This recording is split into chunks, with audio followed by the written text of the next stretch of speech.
All right. Oh, that's loud. Okay. Trying to figure out how close I got to be to this thing. All right. Welcome, everybody. It's 9:01 a.m. I'll call this meeting to order. Harmony, just as soon as you're ready, if you call roll to confirm a quorum, please. Director Brems, Director Cardenas, Director Daly, Here. Director Keegley, here. Director Olson, Director Peterson, Director Prokopis, Here. Director Silvestrini, Here. Director Stevenson. All right. Thank you. I'll move into public comments. Do we have any public comments in the room today? Any public comments online? Mr. Chair, I just like to say we had in Mill Creek and on our border, unfortunately, we had a couple of serious events. We had a fatal hit and run on 23rd East, about 30th South. We also had on our border at the Mount Olympus Trailhead a homicide from gunshots. And I want to congratulate our Mill Creek precinct for the work that they did, and actually our community as well, in terms of providing whatever video they could scrape up to try to identify the hit and run vehicle. They actually were able to make an arrest in that case. And then our guys working with the sheriff's office on the homicide at the Trailhead also were able to make arrests there. So I know I had comments from community members about, especially with the shooting at the Trailhead, are we safe and all that. And so the alacrity with which those crimes were solved is really a comfort to the Mill Creek community. And it's just kind of an example of how good we are. And actually the Trailhead thing was something where I think there was good cooperation between UPD and the sheriff's office on that. So it's all good. Thank you. Could I just say one quick thing on a funny side of that? That's serious. Well, we had an incident this last weekend where an officer made a good choice. We had a mother moose and a baby moose. The baby moose was limping and laying down and crying. And so the people that called it in, they were assuming that this baby moose needed to be put down. The officer arrived and said, no, I'm not going to put that baby moose down. I think this is just a part of nature, and he's got a sore foot. And sure enough, the next day, the baby moose was able to move about and get. So I really like the judgment of that officer. Just kind of a funny note. Thank you. Any other public comments? All right, we'll move into item 3, which is the UPD Strategic Plan, and we'll hear from Chief Mazarin and Lieutenant Shane Manwaring. Thank you, Mr. Chair and Board. Just really quick before I start, please don't get on the elevator. They're working on it. We don't want to have to rescue anyone out of there. So don't want to have to call the fire department. Yeah. But yeah, they're getting it fixed. Just don't get on there for now. Thanks. As you know, board members, we're working on a strategic plan right now. I've had a chance to meet with Lieutenant Manwaring, who I'll introduce here soon. Had a chance to meet with the newly formed committee, some of who are here in the audience today. Had some really good discussions, and we're looking forward to it. So we want to do a very brief presentation to all of you on what we're doing with that. And we actually have a quick exercise that we'll want you to participate in. And I'll explain that a little bit later as we get closer to it. But I'm going to introduce you to Lieutenant Shane Manwaring. He's been a officer with our department for quite some time. I've worked with him in various capacities. He's got a lengthy military career in which he's had the opportunity to work on a number of strategic plans in the past. And so I want him to get up here, get to know all of you, you get to know him. He's going to be spearheading this project, and I'm impressed with the work he's done so far.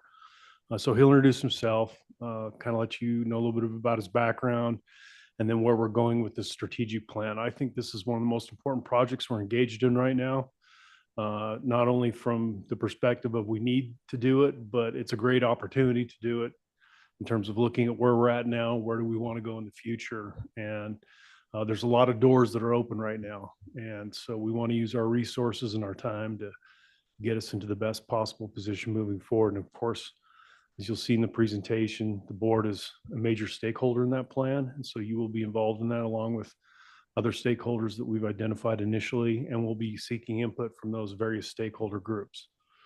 So we're going to move this along really quickly in respect for your time, and I'd like to introduce Lieutenant Manwar. It's not letting me put it in presentation mode, so it's not gonna look as great, but we're gonna move on. So I'm Shane Manwaring. Most of you don't know me, so I thought I'd start with a quick introduction. Viewer discretion advised for the next slide. So that's a big picture of me, and that guy's got a big head. He's pretty cocky, apparently. But I'm the Magna Executive Officer. I work with Chief Craig out in Magna. 21 years of service, 22 in January. The other hat I wear is I'm an Army pilot.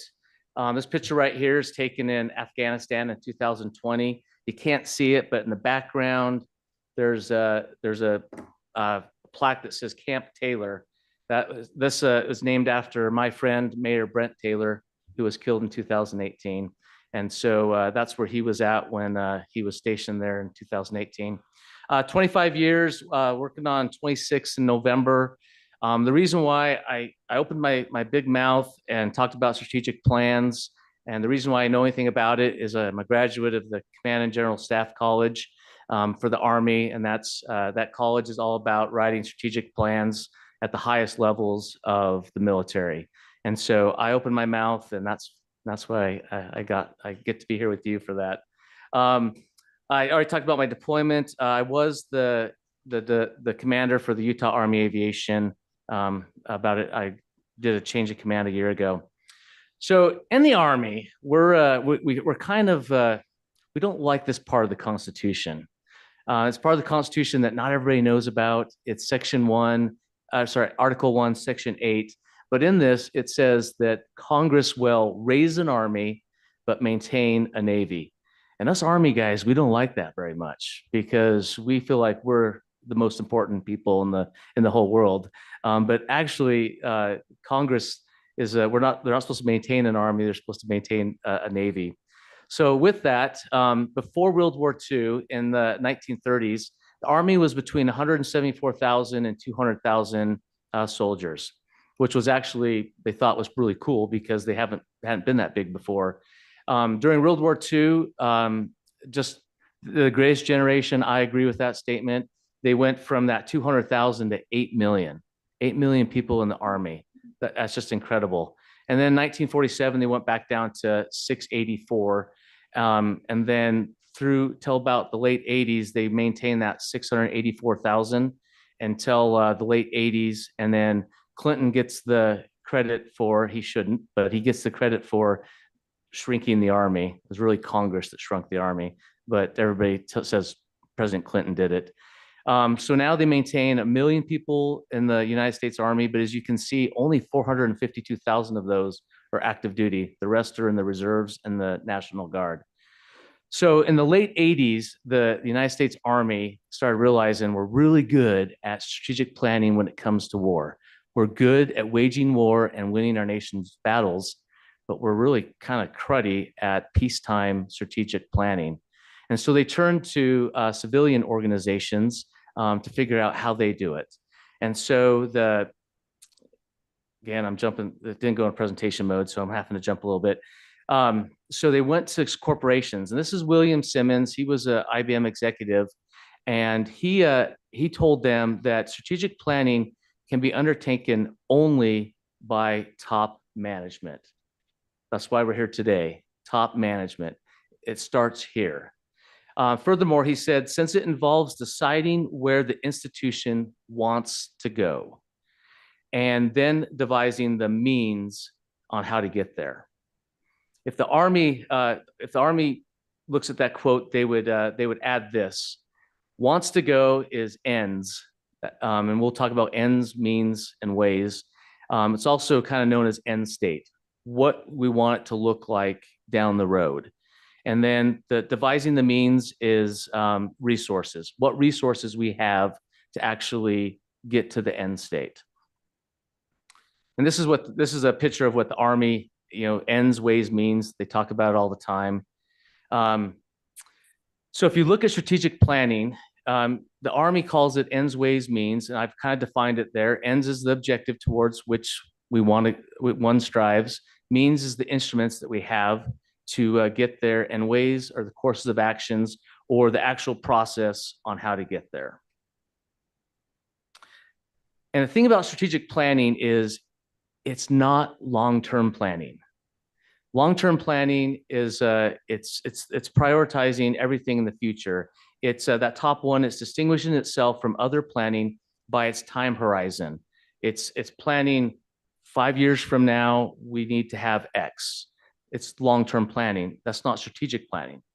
Strategic planning looks at things and says that we're looking at the organization's most important strategies or policies, and on it focuses on its most important policies and on its purpose. Strategic planning, third one down, issues span of time. It's not just near term.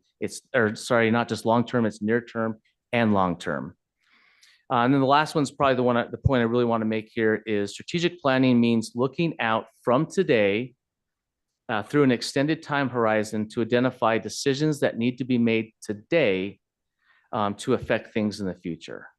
So strategic planning could have a near-term thing. We got to fix this today, or we got to start something today to get to where we want to be in the future. So it spans all the different areas. So this is the corporate way of looking at it. You identify the institution's interests, you define the environment, and then you create the strategy. So if the Army put their stuff to that, they would say that top one is end state, the middle one is means or resources, and then that equals strategy. So here's how you put it in a formula to make it look better. So you take the end state where you want to be, you look at your resources you have to do that, and then you devise the way you're going to do it, and that equals strategy.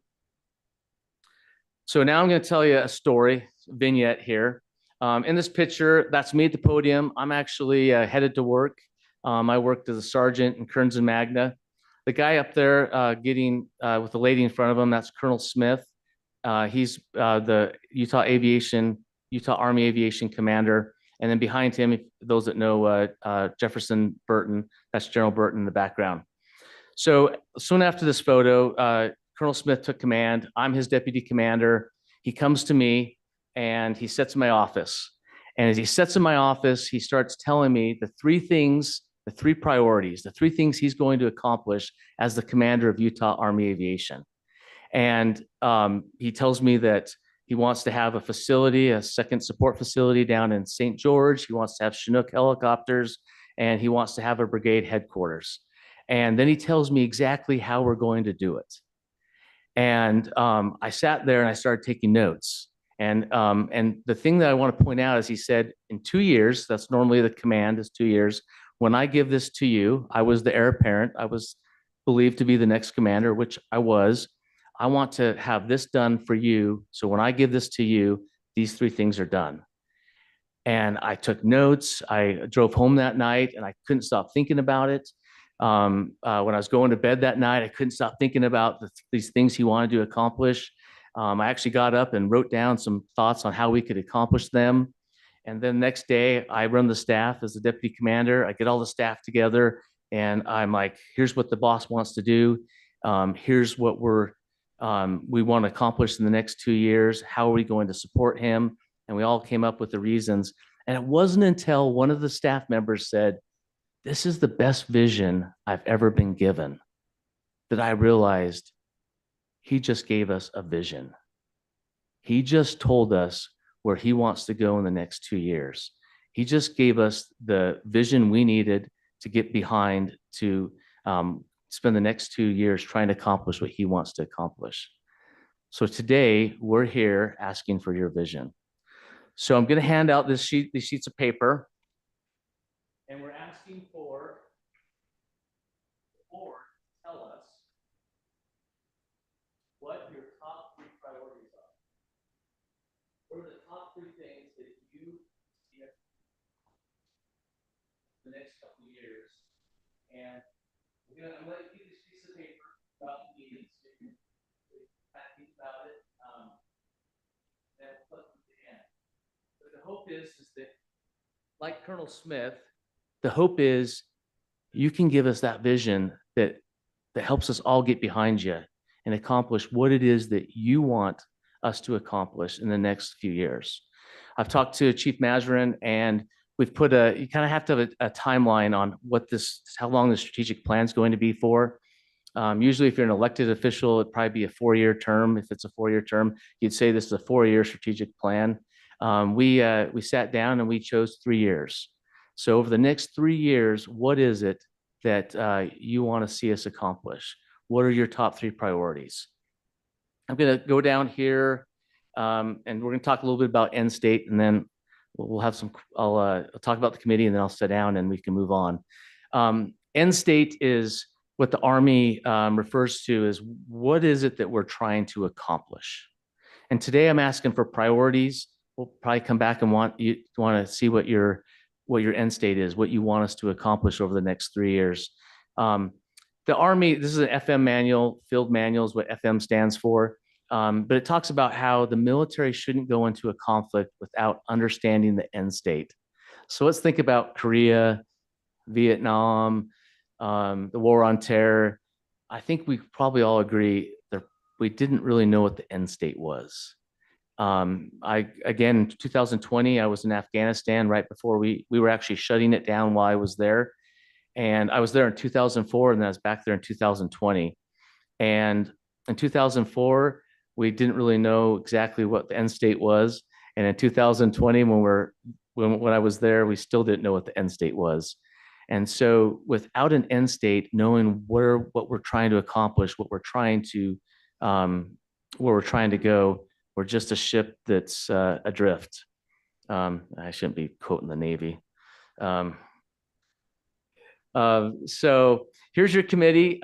We tried to get somebody in every precinct, and we tried to get somebody at every rank. So we've got Chief Petty Brown on the committee. That's from Mill Creek, Lieutenant Nick Nelson from Kearns, Sergeant Zach Young from Midvale, and then Officer Eaton Story from Holiday. And then our civilian is from Technical Services, Erica Rogers. And those that are here, let's stand up real quick.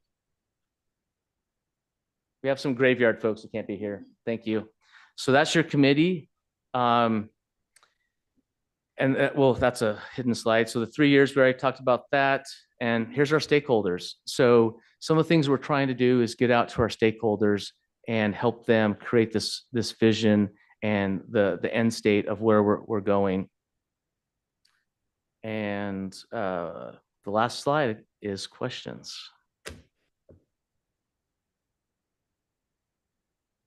Hearing none, I'll sit down. So this exercise that we just gave to you, at the end of this meeting, we'll collect those. I went through the same exercise. We had our committee go through it. Really interesting in terms of the results of that. I don't think about this really hard. Just kind of go from your gut and where you're at now and just put it down on there, spit it out. And then what we're really interested in seeing is what kind of patterns are developing. And of course, we'll be doing this with the other stakeholders that we showed to you, including our community, and figure out the best way to do that with our citizens and others. I will be taking this information and then doing this same exercise with the commanders next, probably on Monday, to have them go through what that looks like. And so they'll be a big part of this process. So I will keep in regular touch with you as we go through. We've got meetings scheduled all the way to the end of the year on this. And we'll get a really good strategic plan developed, which at some point we will publish. We'll have it out there in electronic form for you. And I'd also like to have a hard copy that you can have, and we can also leave in all the divisions so that officers and other people that are interested can see kind of where we're at, where we're going. Anybody have any questions on that? Yes, sir. I don't know how not to overthink this.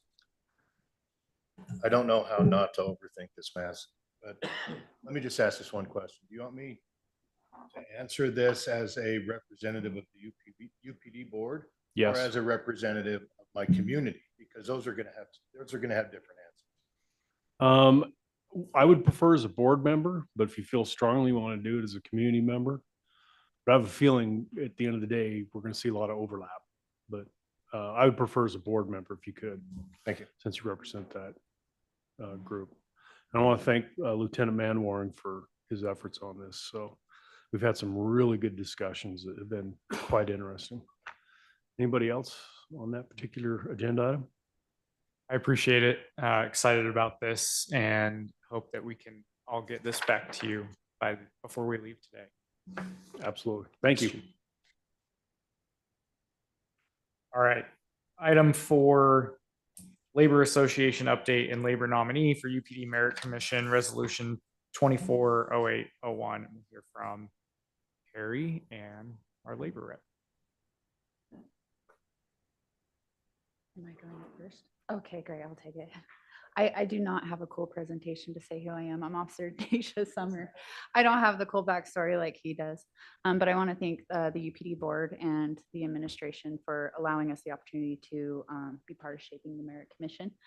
At this time, we would like to formally nominate Manfred Lassick, known as Manny, as our labor choice for the open Merit Commission seat. Manny has over 40 years of service serving the community for the Salt Lake County Sheriff's Department and for UPD.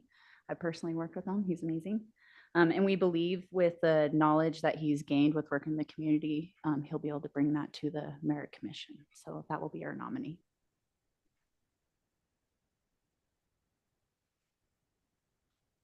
Yeah, okay, I'll try to tone it down a little bit. This is something that when we were forming the Merit Commission addendum to the UPD interlocal, that the board and members decided to give the labor organization an opportunity to nominate a person for the commission. We had divided the areas of expertise, and it isn't, one has to be legal, one has to be HR, one has to be law enforcement. It just says that they should have experience in one of those areas. So this is well within the discretion given to the labor organization to nominate someone. There might have been a little bit of confusion regarding a couple of prior nominees, but we were able to confirm that this is the nominee. I happen to know retired Lieutenant Lassig well. I think he's a very fair person. I think he'll do an excellent job, and we support his nomination as well. Any other questions, comments? Go ahead. Mr. Chair, so I don't know, I don't want to go into closed session, and I know this does to some extent involve the character and fitness of an individual, but is there an easy explanation that can be given in the public record about the change?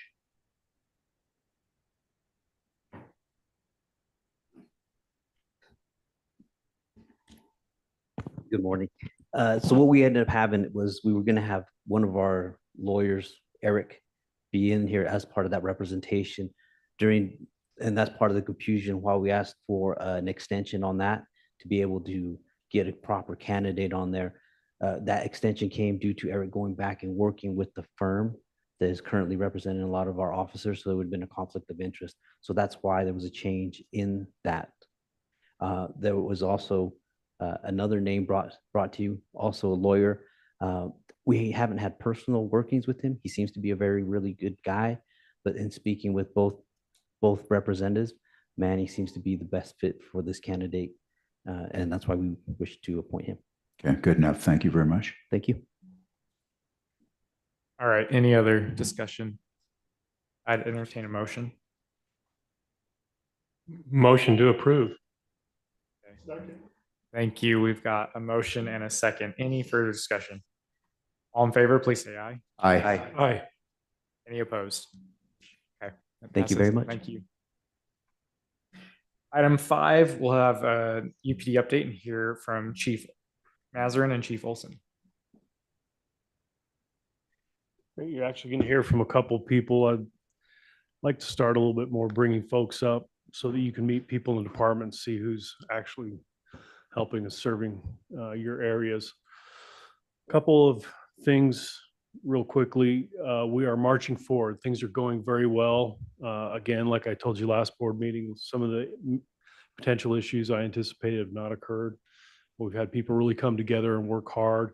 A lot of what we're doing right now is kind of more in the granular, smoothing things out, addressing, smaller operational issues, very simple things that this has been such a complex project, so much nuance involved in it. And as we go through, we're constantly finding small things. But what's been great is people just jump in, and when they see a problem or see a hole, they fix it, oftentimes without being asked. And so I've been really impressed with that.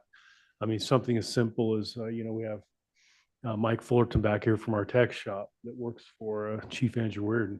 I mean, these guys have been going out and going to different precincts and fixing problems immediately. They helped get this board meeting ready and yesterday. And so they've been kind of like this little hit squad, just going out and fixing issues. So things are going incredibly well, and I'm very grateful for that. And we'll continue to keep you apprised of how that's moving along. But it's going faster than I thought it would, which has been great. The second issue I wanted to bring to your attention, we had scheduled a series of tours to the different precincts so you could see what we were working on for the 22nd. We've had a very small response to that. Most people have conflicts on that day.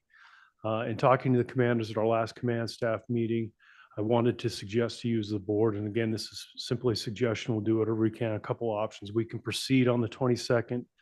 I think we have only 3 people that are available. We can proceed on the 22nd with that tour between 1 and 4.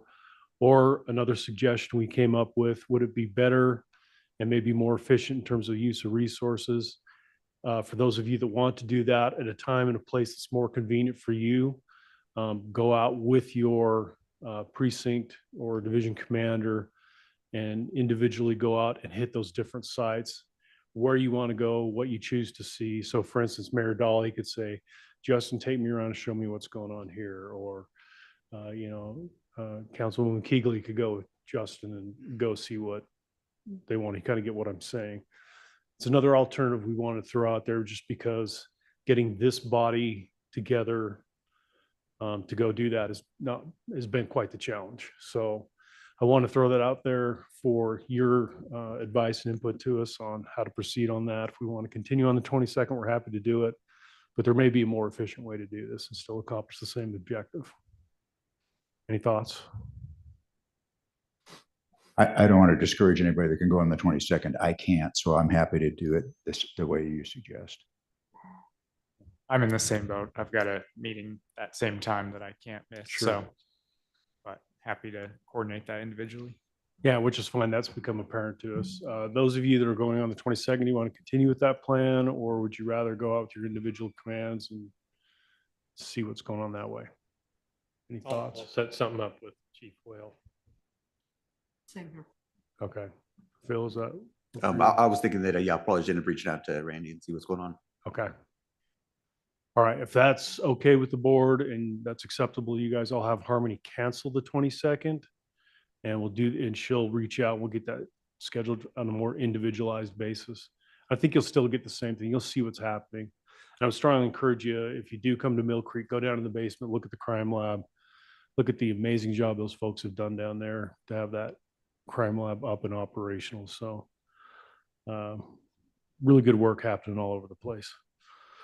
The second thing, there was a question about some legislation that came up concerning tracking officer conduct and looking for indicators when there's officers that may be having issues. We do have a new internal affairs program. I wanted to ask Lieutenant April Morse to come up here and just give you a 60-second synopsis of what the department's doing for that. This is a big step for us. We've been using the same internal affairs program to track those kind of issues for years. It has become totally obsolete. And now we're moving on to a program that I think is going to have some really great benefit for the department. So April, if you want to, so everybody can meet you. This is, for those of you who don't know, Lieutenant Morris, and she can just explain really quick what we're doing and how we're in compliance with the new state law. Morning, board. Thanks for having me. Yeah, so the system we were using under the Office of the Sheriff was very antiquated. It was no longer supported by the company. It just wasn't working. So this was the first bill that was actually kind of fortuitous for us. We vetted a lot of different options. We're able to zone in on one that we think will work for our needs. Amanda Watrous was very instrumental in helping us obtain grant funding for that. It covered the bulk of it not quite all of it, but the bulk of us to get us started. So that system is in play now. We had the company come out, we spent 3 days training, we've had a couple of additional trainings.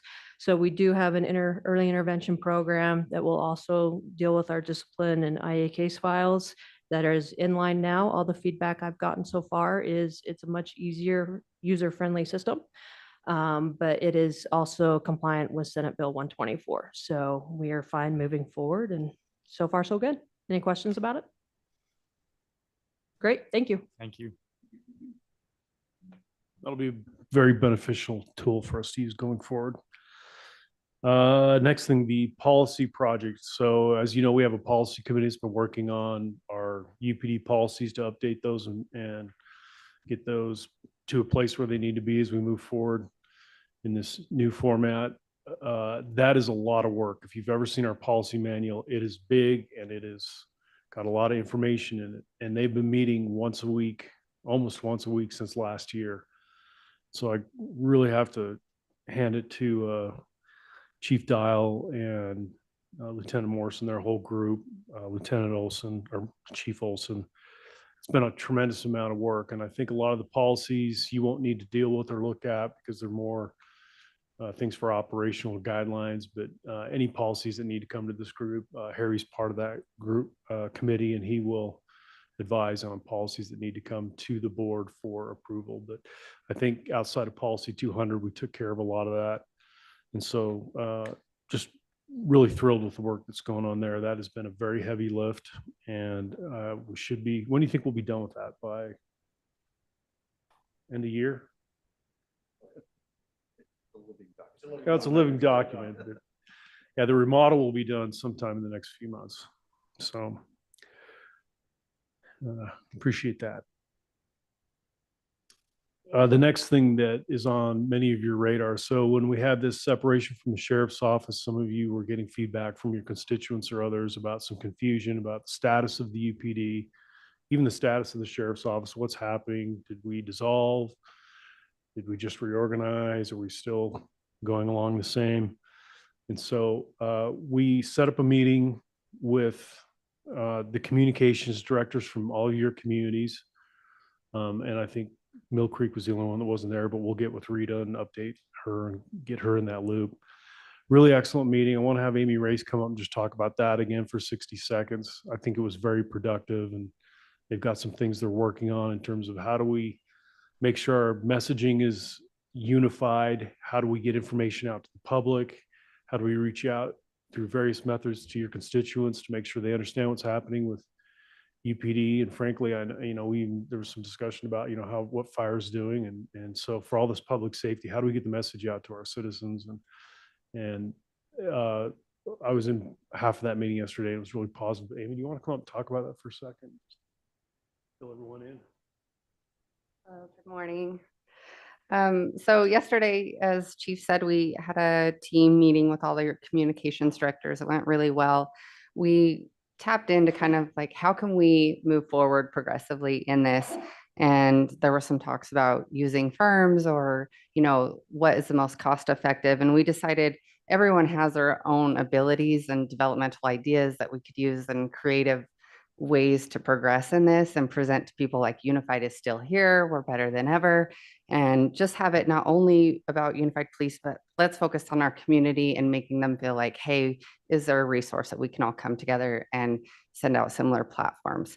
So some of the things that we came up with, which I think were great, was the newsletters that most of you guys use, the bulletins, digital billboards, social media, as well as opening up like a Q&A for your community members in these platforms to reach out to not only Unified Police, but that we can all relay these together. And then a big thing is just collaborating these ideas. And we can say, hey, I want to do like a crosswalk safety. Someone can work on that. We can all come together and push that platform out together on our social media, as well as these other digital billboards and bulletins. So we decided we're going to meet regularly on this and just kind of check in with each other and see what ideas we can come up with and push this out together. And we're going to try this out. So we think it's going to be really good and just get that message out that Unified is still here and we have the support of the community. So that's in short. Any questions? So I like the idea of doing some advertising, and while you didn't meet with Mill Creek, we have a digital billboard right over here that you can have timeline. Yeah. I think it would be useful as well to incorporate in that message, not only UPD is still here, but UPD is still here and we're hiring. Yeah, we actually gave hiring, Rita has it for, I believe, September to push out on your digital billboard. Okay. We've got that set up and ready to go. And everyone's going to be getting that. Danny created something and we're going to be pushing that out on these additional platforms. Yeah, I think a message that shows that the department is robust and that we're not only we're still here, but we're hiring, we're growing. That's a positive message that we can get out there. I feel that I've done a lot of talking with my community about the value of UPD over the years, and particularly with this organization. So I don't know. I think most people in Mill Creek know that UPD is still here, but I think it's still good public relations to do that. Great, we will. All right. Well, I'm wondering while we're at it too, if we need to keep or see if we can cobble together a message about why unified police. And I don't think a lot of people know what a shared services model means and why we choose to be part of a shared services model and what we think the benefits are. So if we're going to go to all that work, maybe we can work together on putting a message together that we can keep putting out to our community about why we've gone through all this over the last few years to make sure this model stays in place, why we think it's important. Yeah, and that boils down to like three things, economies of scale, professionalism, and robust service. Okay, great. Well, yes. I would say that I probably need to talk to you about how to reach our unique community that's teeny tiny and not engaged.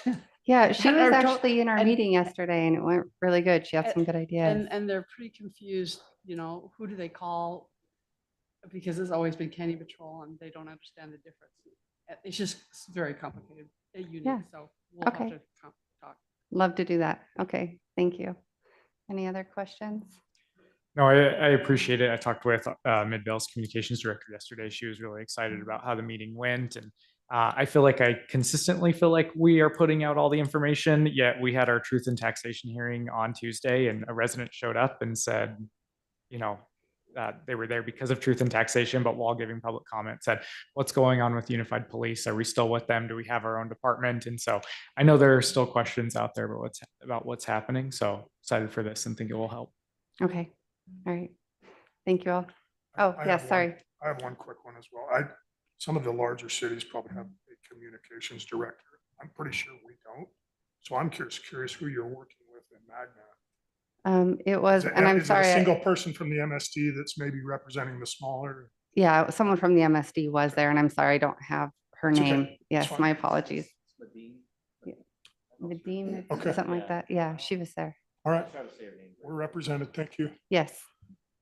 So, okay, thank you. That's a good point. Councilman, at the beginning of that meeting, we went through, did introductions, and we kind of inventoried, is every community we serve represented in this meeting? And, everyone, Immigration, Copperton, Magna, Kearns, all the, former townships, now cities. We had representation across the board. So, again, really good meeting. Looking forward to how that's going to play out. Make sure I covered everything here.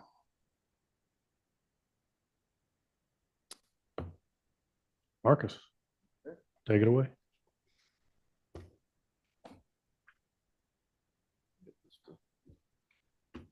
Present. Oops. Brought up the wrong one.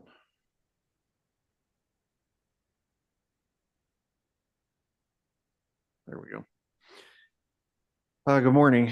I, for one, appreciate this talk of a strategic plan. I think it's super important. From my perspective, staffing is probably top of mind on everybody's mind. I recognize that. I feel the weight of that. We are struggling. But I can assure you, I've challenged my staff and myself. We are doing everything that we can think of, trying to be creative to get out there and get the message out that we are hiring. We're trying to get those processes streamlined as fast as we can get them done. I'm happy to report we're actually onboarding 3 people as we speak this morning. So that work is happening. Certainly we can do better. I understand that.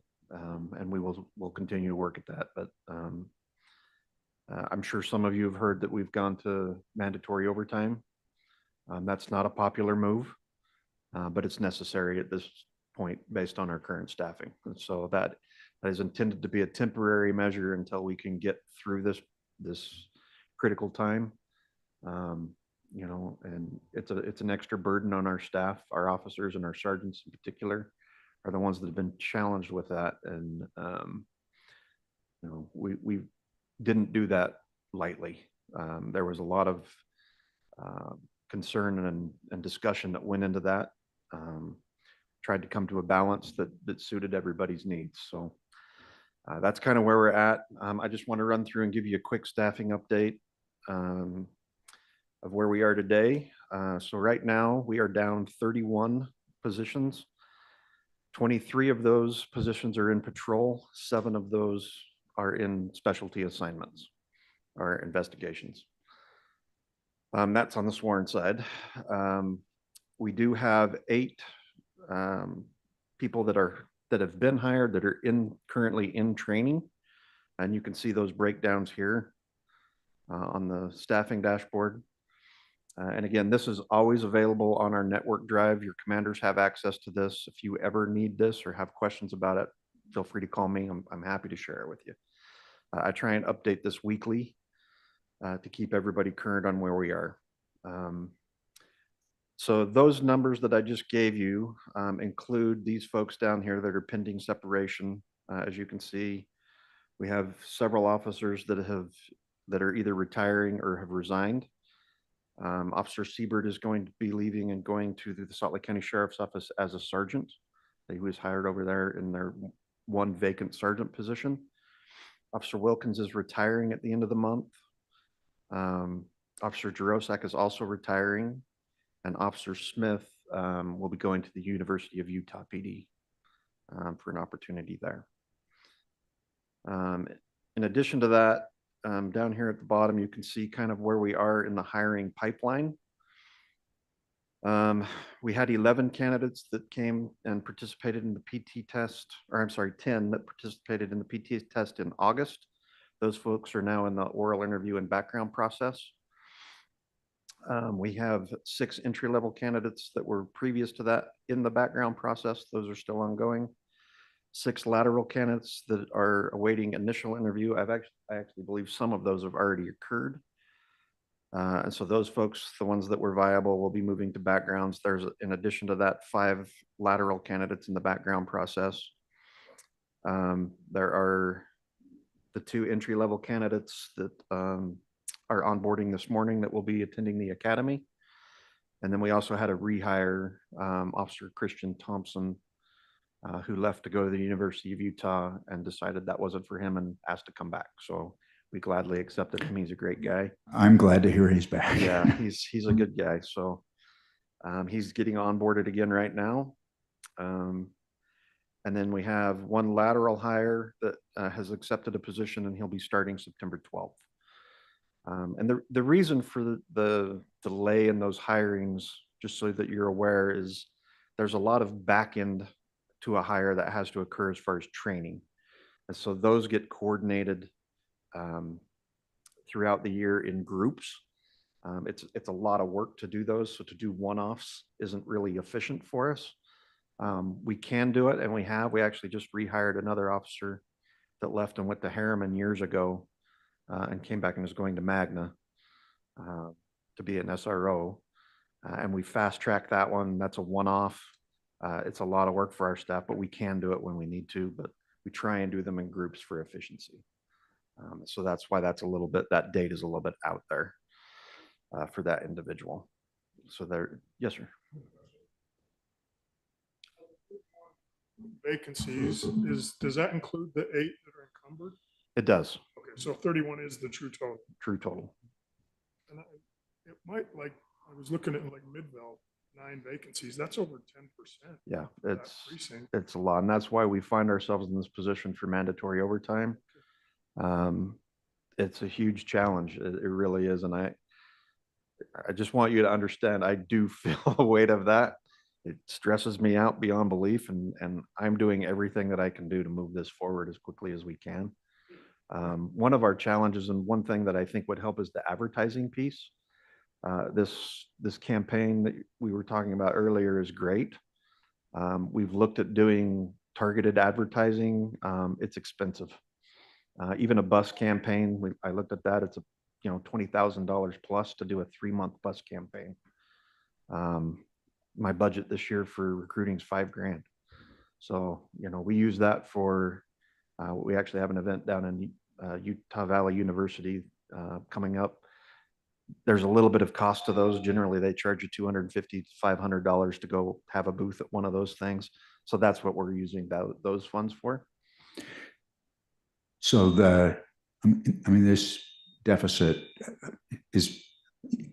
are you confident that it's principally related to the reorganization and the losses to the sheriff's office? I mean, I know that every department is struggling with respect to recruitment anyway, and I'm just wondering if we have an exceptional problem that might require us to look at how we're approaching it.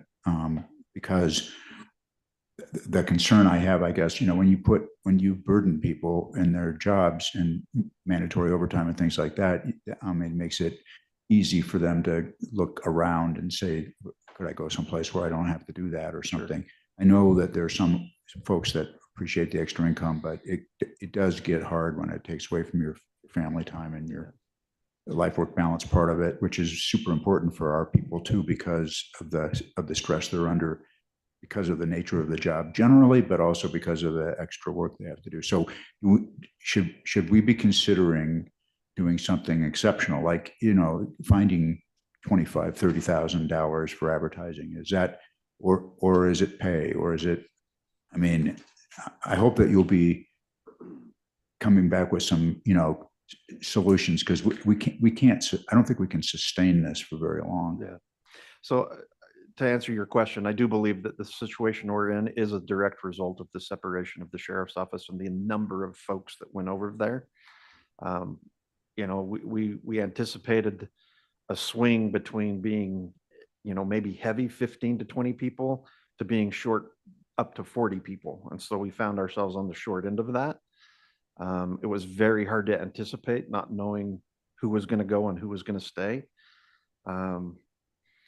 But yeah, I think we're doing everything that we can do without throwing money at the problem. And so an ad campaign, a bus campaign for the sheriff's office did that. It wasn't super effective for them. So you can throw money at it and maybe not get that great of a result. There's billboard advertising that we could look at. Again, it's fairly expensive. I'm definitely open to suggestion if you guys have any ideas. I think using so are we. Yeah. So okay. I think using your own media presence to help further that message is a great start. And get the message out there that we are hiring, that we are still here, that we are viable. But I don't think we would be in the situation we're in had we not gone through that separation. So, Mark, would it be possible to just briefly describe the extent to, or what the overtime looks like, the mandatory overtime, so the board knows? Because I don't think we've covered that. I'll let Mark describe that in a minute, but I've already asked our CFO to look at some of these allocations on field, to look at some of the monies there. And rather than advertising, we've got some other ideas that we're talking about.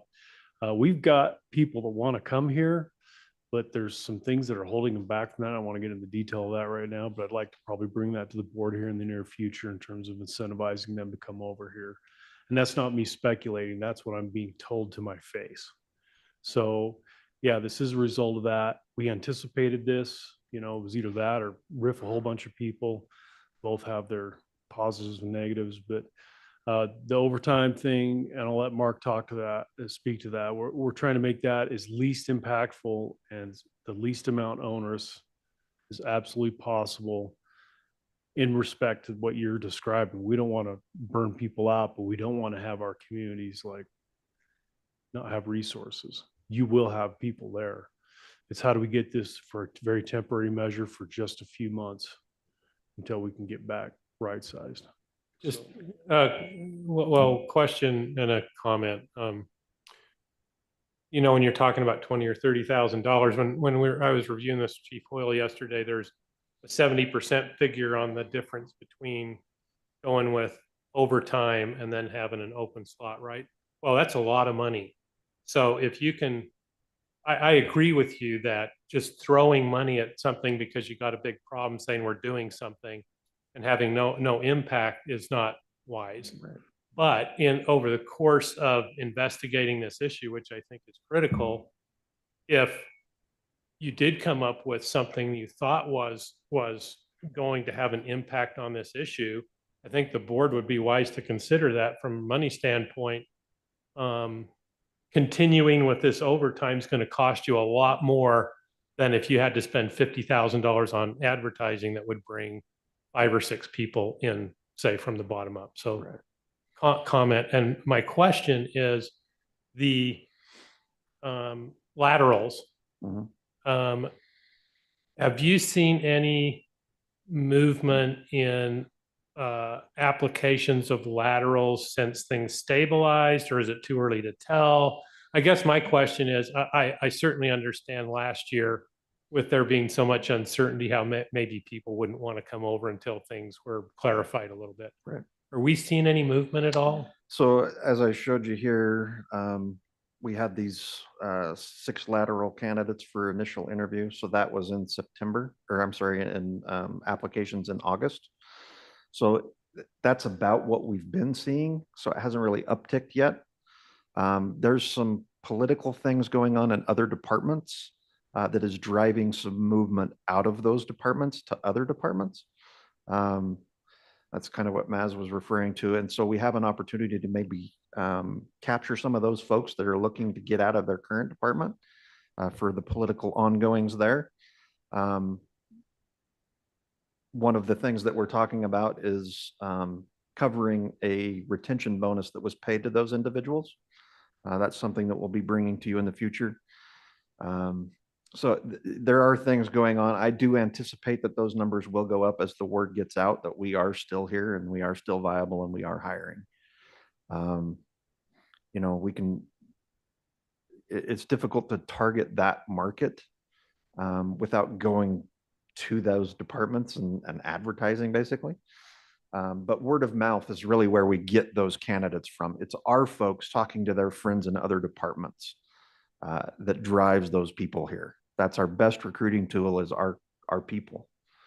And so if they're talking to their buddies that are working in other departments and telling them that things are good here, that plays a factor. Certainly wages play a factor. I've started the process of putting together a wage study for the sworn side. That's in process. I should have you some good numbers probably around October. You know, I can tell you right now, we're about middle of the pack from what I'm seeing. There was some big players that moved last year: West Valley, South Jordan, Lehigh. Those departments have made some pretty significant moves that it's driving that market. So wages is certainly something we're going to have to look at this year. We did the 3% last year. That's kind of treading water. Kept us in the middle of the pack, but we're not leading by any stretch. So, and again, I don't want to belabor that, but to Harry's point, the mandatory overtime that we're requiring from our officers and sergeants right now is just 4 hours a month. And that's on a rotating basis. So there may be an occasion where all of the shifts get filled in a month and not everybody's needed in that 1 month. And so then the people that didn't work in that month would be tasked with working in the next month. So we're trying to do it equitably throughout the whole organization. And it should be minimal impact. I know it's impactful. I'm not trying to minimize that. but it's 4 hours a month is what we're asking right now. So any questions on any of that? Well, and I think my understanding too is it's not just precinct by precinct. It is office-wide. UPD wide. So we're spreading the resources out to help Midvale, which is in a tough situation right now. Yeah. So hopefully that Chief- will help there too. Chief Andrew Werden has designed a smart sheet sign up mechanism that tracks everything. And so everyone will be signing up through that. If someone doesn't sign up, they'll be assigned a shift when their turn comes up. And so we've tried to get ahead of that and encourage our folks to sign up so that they have some control over when that happens. But everybody's going to be required to participate in it. And again, we're very hopeful that this is a short-term measure just to get through a tough time.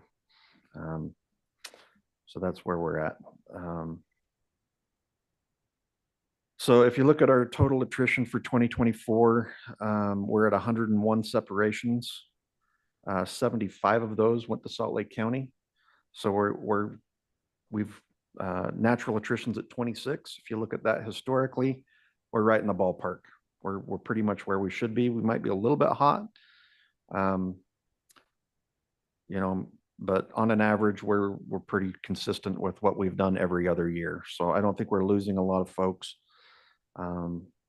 outside of the separation. On the civilian side of the house, we've lost 8 people. We have 5 openings currently on the civilian side. All of those positions have been posted. We did have one of those hired, and that individual backed out at the last minute, and that was a records position. So we're having to start over with that one. For the finance manager, we had 6 applicants. One of those was considered viable, was interviewed, and Debbie's working with that individual on a potential hire. So that's where we are there. Again, this is just a breakdown of monthly attrition, how that shakes out. And then going back to our UPD total time, I revised this last month with total URS time. That's probably the best indicator of people that are eligible to retire, who falls into those categories. So you can see here today there are 74 individuals that are eligible for retirement, and there'll be an additional 53 joining them in the next 5 years. So we have a pretty senior department, but things seem to be stable as far as attrition. So do you have any questions about any of that? Anything else I can do for you? You have a hard job. Thank you for doing it. No, I appreciate it. It's my pleasure. Thank you. Thanks. And you're right, Mark does a great job. I think that's everything I had, unless anybody has any last questions for me on the update. Okay, seeing none. Move to item 6, acceptance of donations. Yes, we have 2 donations. As you can see, one again from our good friend Brad Marshall, who's been an outstanding volunteer. He donated 2 drones. And you can see that document there in your packet. And then Michelle McDuff donated $25 over at Kearns. And I would submit those for your approval. Chief, can I ask a question real quick? Mhm. I saw an article talking about the DJI drones potentially not being able to be used. How would that affect UPD if that did get it passed or whatever? Not only UPD, but all sorts of departments. Oh, no, It I know would it's be it's obviously a lot, but very specifically problematic UPD. because we run a lot of DJI. The price point is right. The technology is perfect. It's easy to use too, right? Easy to use, intuitive, fantastic tool. It's been a game changer for everybody. And most of the departments are using that. You can get some American-made models, but they tend to be far more expensive and don't have some of the amazing features that DJI has. But I have talked to our lobbyist about this. If this comes up in the next session, we'll fight it aggressively. And I understand why the feds and others have some concerns, but the application that we're using it for and the way that we use it is not a problem. And it's people worried about the boogeyman when there's no boogeyman there. So yeah, we will aggressively fight that because we really like the program we have and the tools we have. They're excellent. So it's a great question. Yeah, we've gotten to see some firsthand training on that. And I thought it was amazing. Plus the videos you brought to the Oh board. yeah. Just shows like it's helping so much. Just less. Yeah, there's a lot of reasons why it makes sense to be using it. So to have that get taken, I feel like would be a pretty big blow. Is Huge insane. blow. It is literally a life-saving tool. And I'm not just using that as a cute phrase. It really is a game changer. So good question. Mr. Chair, I'd make a motion to approve the donations. Thank you. We've got a motion. Do we have a second? I'll second it. Thank you. We've got a motion, a second. Any further discussion? All in favor, please say aye. Aye. Any opposed? Okay, it passes. Thank you. Thank On you. Item 7, acceptance of the PTIF certification of authorized individuals, resolution 240802. Debbie. Thank you, Mr. Chair and board members. First, I want to say, just as a civilian, that, hearing you guys acknowledge what UPD does, and, when we have these cases and that, and you guys recognize what they do, I think I appreciate that you guys do that. I'm sure they do. All I know is when I hear one of our officers' names or UPD mentioned on the radio, I have a sense of pride. And so I really appreciate that you guys do that. And I know sometimes, those stories can get hard and then we have a good outcome. Your moose story, I love, because I have moose pictures. I love moose. I have moose all over my house. So I don't know why. That warmed my heart. I had the opportunity of working with Brent Taylor closely. And so I think all of you who knew him knew what a great leader he was. And if he touched your life, then you were truly blessed. And so every time I hear his name, I have to say that just because I knew what a great man he was. And you're right, Army guys think they're the best. My husband's Army. And so I totally understand what you're saying there. But getting on to what my agenda, my item on the agenda is, as for those of you who may not be aware, Rick Moon left to go with he accepted a position with the county. He was the individual who had access to the PTIF accounts. And so I reached out to the state treasurer's office and they informed me that they have their own form that they're required for us to fill out and that the governing board needs to approve that. So you have before you a copy of the public entity resolution form that's required by the state treasurer's office. And in it lists the individuals that you guys need to certify and authorize as the agents who can act on behalf of UPD and access UPD's PTIF accounts. So on that, we have myself listed, and we also have Angie Meekum, who is our assistant finance manager. And so if you approve this resolution with our resolution, then all we would need is Board Chair Stevenson's signature. And did we ever get a notary? So, okay, so we'll just have to have it notarized wherever we find a notary, but that's what we're required to, so that we can start accessing those accounts. Mr. Chair, I'll make a motion to approve resolution 24-08-02 of 2024 to accept the PTF changes for authorized individuals as presented. Thank you. We've got a motion and a second. Any further discussion on that? All in favor, please say aye. Aye. Aye. Opposed? Okay, that passes. Thank you. Item 8, approval to reallocate funds with the forensic unit, resolution 240803. So this kind of goes in line with Shane Manwaring's presentation, part of the strategic plan, I think. The timing couldn't be more perfect. This is probably just another example of a shared service that UPD can provide. The forensics units would like to purchase a firearms and tool marks comparison microscope, which is currently needed for firearms examinations. Right now, our firearms analysis for UPD is being performed by the state, and I believe was it 16 cases, Heidi? Yeah, we've got 16 cases outstanding now, sitting at the state. So we see this as an excellent opportunity for UPD to train and have on staff 3 ATF certified firearms examiners throughout the state. So we would have one of those. So this specialty would not only serve as a valuable resource for all of our UPD members, but I think it would also be able to attract other agencies as well.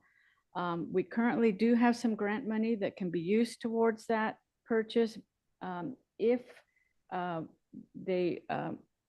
they approve that. Right now, it's slated for another piece of equipment, but Heidi would prefer that we try and allocate that to the microscope. So if we get the approval by the department, then we would use that for this purchase. But that's only $12,000. We still need the balance that would need to be paid for by UPD. That's why we're asking for the reallocation of funds. We would like to, currently we have 2 positions that are underfilled right now in the forensics department. One is full-time and one is part-time. What we are proposing is that we take the funding from the full-time position and use it to purchase this piece of equipment. And then Heidi would like to have the part-time person start being trained to become the full-time person next fiscal year. And the issue here, though, is that we would need additional money for the part-time position in order to train that person to be ready when next year comes along. We have, excuse me, we have given you a copy of the bid for the microscope and also what the funding would be. So for the full-time wages and benefits, it would be $89,451. And then the uniform allowance would be $750. So that would be underfilled. So that would give us $90,000 to go towards that purchase. The cost of the equipment is $93,403. And the increase in part-time wages is $6,000. So the total expenditures is $99,403. So we are short $9,202. And hopefully the JAG grant would be able to offset that expenditure. So that's for one time. Is there a ongoing impact to the budget beyond bringing the gear on board? An ongoing impact? What do you mean?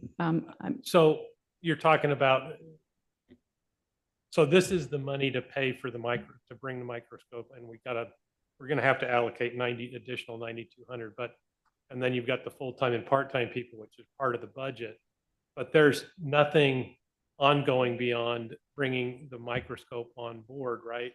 No, the budget. No. This is a one-time issue. Yes, You're right. this is Okay. a one-time issue, and then next year we would take that part-time position and make it the full-time position that was allocated in this year budget that we want to allocate, still continue allocating in the future. We don't want to get rid of that full-time position.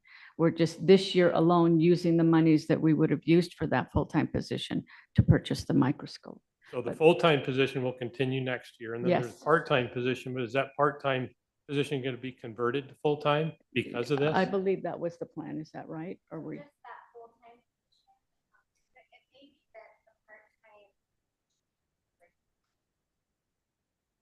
We were using that for public fingerprinting, we're not doing that now. So that means. You want to come in here? I don't want to drag this out. I just am trying to get at if bringing this equipment on is going to have an ongoing impact to the budget beyond this fiscal year, beyond bringing the equipment on board. No. Okay. No. There would be that full-time position is the one that's already allocated. Right. And so it wouldn't add another position on, it would just be that same position. We're just underfilling it this year. Okay. So it's currently a vacant position. Mhm. It's not necessarily an offset. We're just not filling that position for one.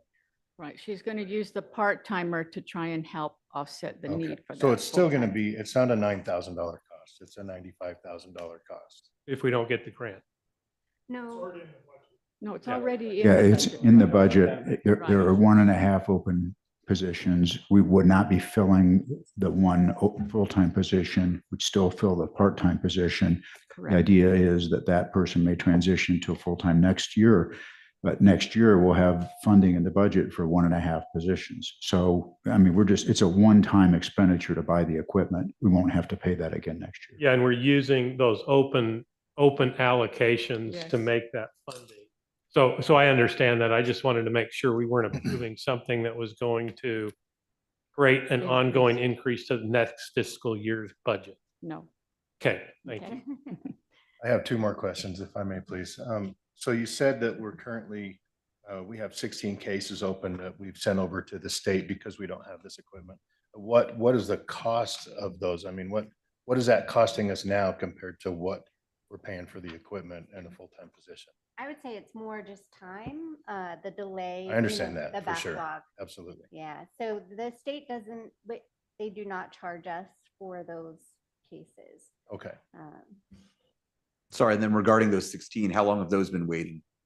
You know, I'm not sure about, they said in the last year, so it's probably been within the last year. I mean, there can be a large time delay on those firearm cases.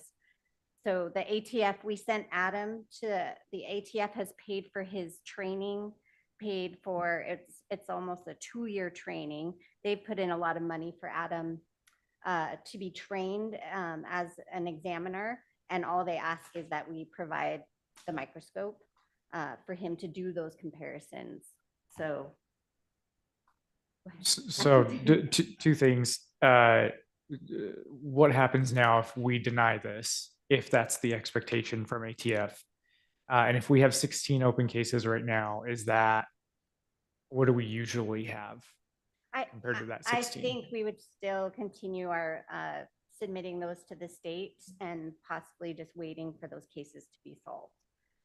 Those firearm cases could be sitting there for a long time when if we had this firearms certified person, we could do our cases quicker and faster and solve those crimes faster. Just to clarify then, we don't have a contractual obligation somewhere with ATF that because they have been training him, we have to purchase this.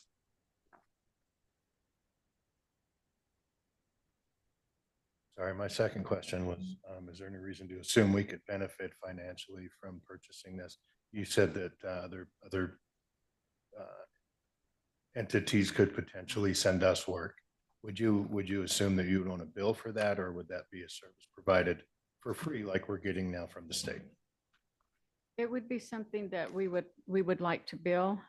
You know, once we get it, then we would do an analysis of what we thought that would be a fair charge for that. But that's one of the services that we would like to be able to provide and that we're hoping would attract others to use that service and again, help UPD obviously offset some of the cost, because it is a cost to us to provide that service. So we would charge for that. So the remarks that I made in public comment actually go to this. I mean, to the extent that we can solve crimes like this, especially violent crimes involving firearms, more rapidly, it gives our citizenry a lot more confidence in our department, in addition to protecting the public actually from these bad actors and going on doing other stuff until they get caught. So with that, any other questions? I'm prepared to make a motion to approve resolution 24-08-03 of 2024 to reallocate funds to permit the forensics unit to purchase this equipment. I'll second that. Thank you. We have a motion and a second. Any further discussion? All in favor, please say aye. Aye. Any opposed? Okay, that passes. Thank you. Thank you. Item 9, upcoming UPD meetings. We've got a finance committee meeting on Wednesday, September 11th at 8 a.m. Here at Mill Creek City Hall. And then our next board meeting is Thursday, September 19th at 9 a.m. here at Mill Creek City Hall. Anything else that should be added to that list? Okay. Item 10, approval of the June 20th, 2024 and June 28th, 2024 and July 8th, 2024 UPD board meeting minutes. There were no changes to those. I would entertain a motion. Thank you. We've got a motion. Is there a second? Second. Thank you. Any further discussion? All in favor, please say aye. Aye. Any opposed? Okay, that passes. We do have a closed session to discuss the character, professional competence, or physical or mental health of an individual. I would entertain a motion to enter into a closed session for that reason. Motion to close. Thank you. We have a motion. Is there a second? I'll second it. Thank you. Harmony, when you're ready, if you would call roll, please. Director Brems. Director Cardenas. Here. Director Dowling. Yes. Director Keegley. Yes. Director Olson. Director Peterson. Director Prokopis. Yes. Director Silvestrini. Yes. Director Stevenson. Yes. For those of you out in the hall, there's a coffee shop downstairs if you want to spend your time down there. Spend your money.